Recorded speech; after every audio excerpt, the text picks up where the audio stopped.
The Currycumb, written by Ömer Seyfettin. Chapter 1.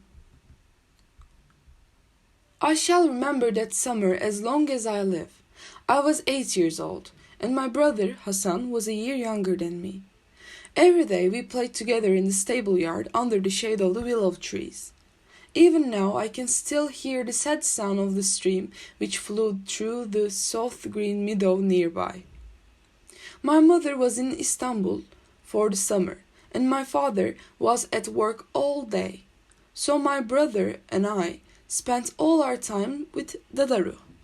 Dadaru was the old man who looked after my father's horses. Every morning Hassan and I ran to the stables. We loved the horses, and we loved playing in the stables with Dadaru. We enjoyed climbing onto the horses' backs and pretending to ride them. Hassan was afraid to sit on a horse by himself, so Dadaru used to sit with him in the saddle. My brother and I also liked to fill the horses' feet backs with oats and their throws with hay. We liked to clean out the stalls and sweep the stables. These tasks were better than any children's game. The only task I could not do was to groom the horses. More than anything else, I wanted to brush them with the currycumb, but I wasn't tall enough. I could only just reach their stomachs. My favorite horse was Tosun, my father's chestnut stallion. I used to watch jealously as Dadaru groomed him. Tosun seemed to like the regular click-click-click sound of the currycumb. He laid back his ears and swung his tail like a giant tassel. When Dadaru finished grooming Tosun, the horse became almost bad-tempered. He didn't want Dadaru to stop, but the stableman had to groom the other horses too. Every time Dadaru picked up the currycumb and started to groom Tosun, I said, "Let me do it, Dadaru, please." But he always refused. Then one day, Dadaru picked me up and put me on Tosun's back. He put the currycumb in my hand and said, "Go on, Selim, you do it." I brushed Tosun's back with the metal comb, but that was all I could do. I could not reach his neck or his head because I was too small. I could not make the same rhythmic click-click-click sound that Dadaru made either. "Does Tosun like it?" I asked anxiously. "Is he swinging his tail?" "Yes," said Dadaru, smiling. "Let me see," I said excitedly, and I leaned back to look. Every day after that, when I go to the stables, I ask Dadaru, "Can I groom Tosun today?" And every day Dadaru answered, "No." "Why not?" I asked. "Because you're too small. You cannot groom him properly."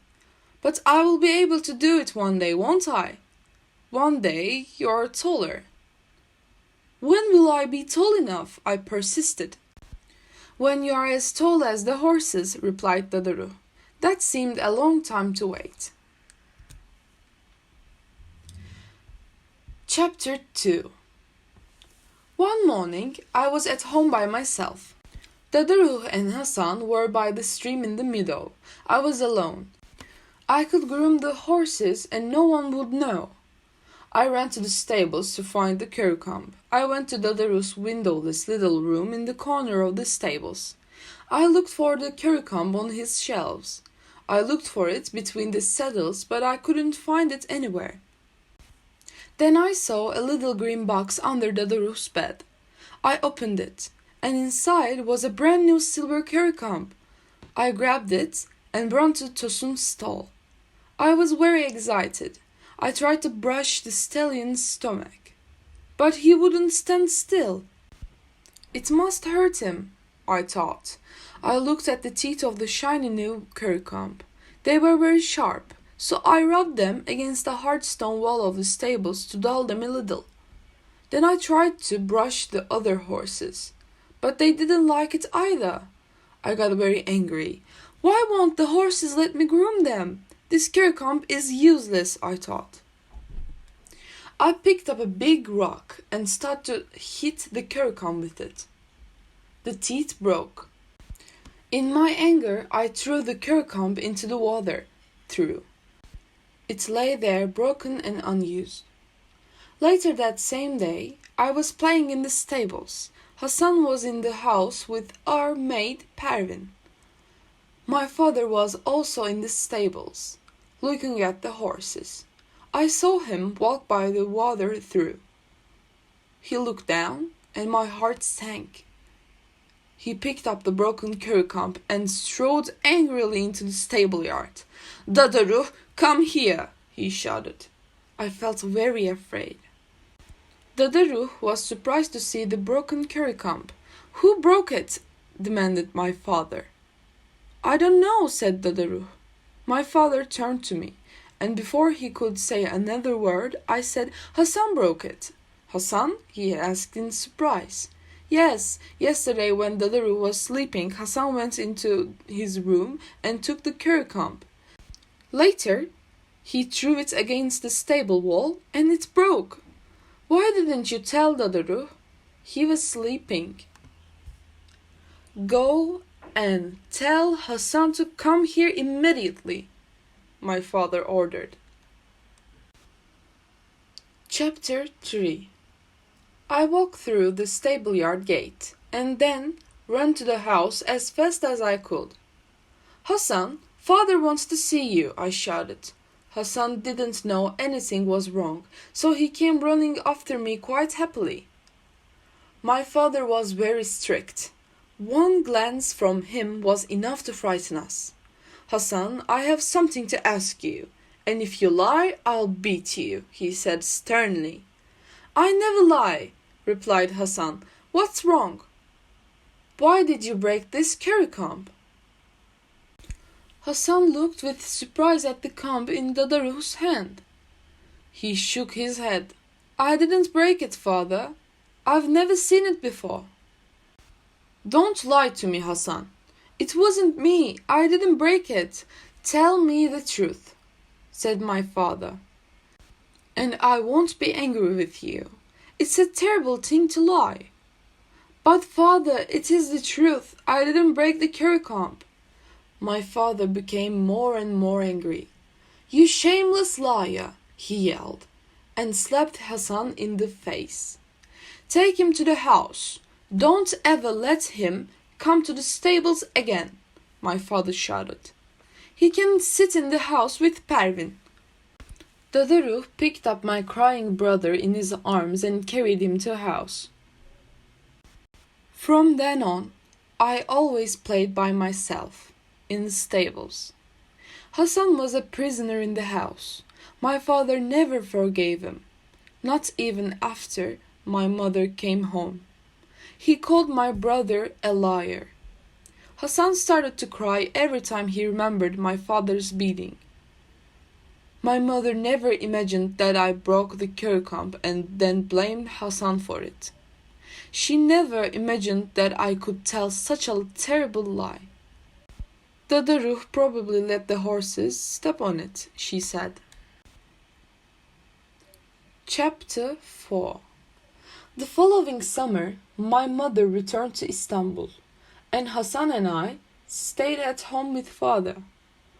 My brother still couldn't play in the stables.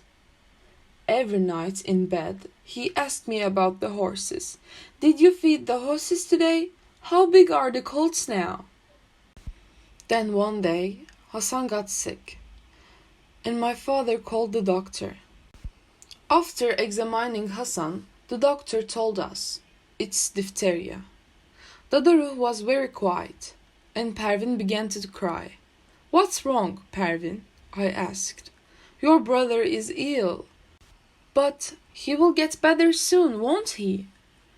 "No, I'm afraid he won't. He is very ill." "Then what will happen to him?" Your brother is going to die," she sobbed. "He's going to die?" I started to cry too. Over the next few days, the house was very quiet. My father didn't leave Hassan's bedside for a moment. One night after my brother got sick, I had a terrible nightmare. I saw Hassan in the dream. He was crying and shouting at me, "Liar, liar!" I woke up and ran to Pervin's room. "I must see Hassan and father," I told her. "Why?" she asked. "I have to tell father something." "What do you have to tell him?" "I have to tell him about the currycumb." "What currycumb?" "The silver one. The one father found in the water through last summer. The one I could not finish the sentence, and I started to cry. "I broke the silver currycumb last year. It wasn't Hassan. It was me." I wept. "I must tell father that I did it. When Hassan hears me telling him that I broke the currycumb, maybe he will forgive me." "You can tell him tomorrow," Pervin said. "Now be a good boy, and go back to bed." "I can't," I cried. "I have to see father now." "It is very late. Your father and Hassan are sleeping, and you should be asleep too. Don't worry, you can talk to them in the morning." I finally agreed to wait, but I was upset and cried until I fell asleep. The next morning, I woke up very early. I was in a hurry to confess my lie and get rid of the guilt. I dressed quickly and ran to Hassan's room. I saw Dadaru sitting in the hall with the imam. Dadaru was weeping, and the imam was reading a prayer. I was too late. My poor innocent brother was dead. The Currycumb, written by Ömer Seyfettin. Performed by Defne. Teacher Fatma Boztepe. Beşiktaş Atatürk Anatolian High School, Group 1.